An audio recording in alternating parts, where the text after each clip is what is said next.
কচু আলু তরকারি করার জন্য প্রথমে এখানে আমি আলু কেটে নিয়েছি, কচুও কেটে নিয়েছি। আর এখানে আছে পেঁয়াজ, আদা বাটা, রসুন বাটা, জিরের গুঁড়ো, লঙ্কার গুঁড়ো, হলুদ গুঁড়ো, চিংড়ি মাছ নুন হলুদ মাখিয়ে রেখেছি, টমেটো আর হচ্ছে নুন, কাঁচা লঙ্কা বাটা। প্রথমে কড়াতে তেল দিয়ে দেবো।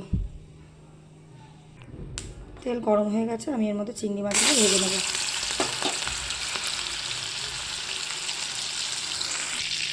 চিংড়ি মাছটা ভাজা হয়ে গেছে, এবার নামিয়ে নেব।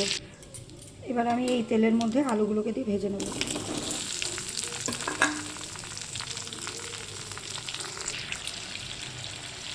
এবার আমি এর মধ্যে কচুটাকে দিয়ে দেবো, দিয়ে ভালো করে ভেজে তুলে নেব।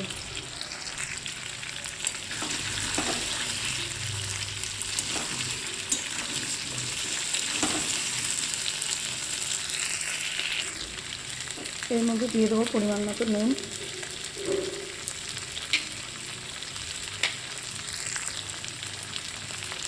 দিয়ে ভাজবো।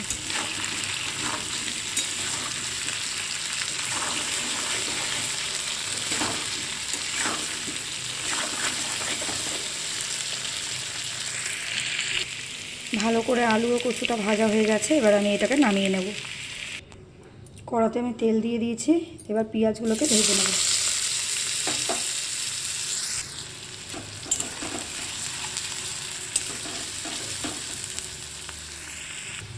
পেঁয়াজটা প্রায় ভাজা হয়ে গেছে, এর মধ্যে দিয়ে দেবো আমি টমেটো।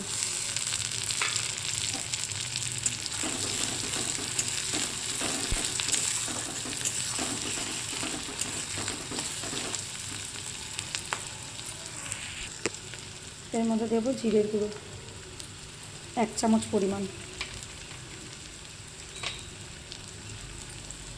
আদা রসুন বাটা 2 চামচ পরিমাণ,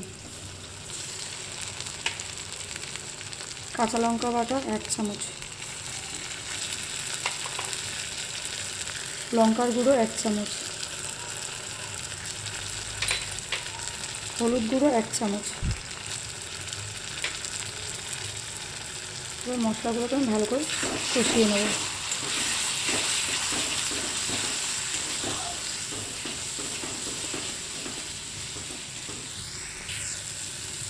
মশলাটা ভালো করে কষিয়ে নিতে হবে।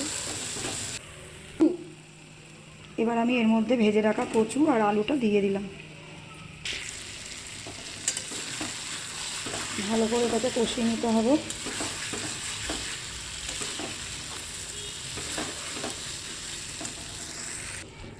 ভালো করে কষানো হয়ে গেছে, এবার আমি এর মধ্যে জল দিয়ে দেবো।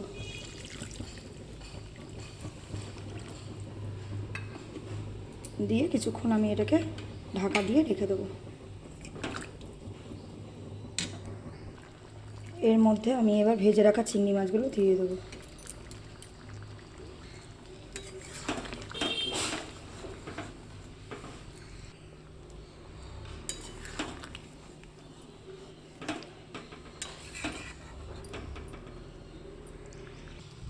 তরকারি হয়ে গেছে, এবার আমি এর মধ্যে সামান্য গরম মশলার গুঁড়ো দিয়ে নামিয়ে নেব।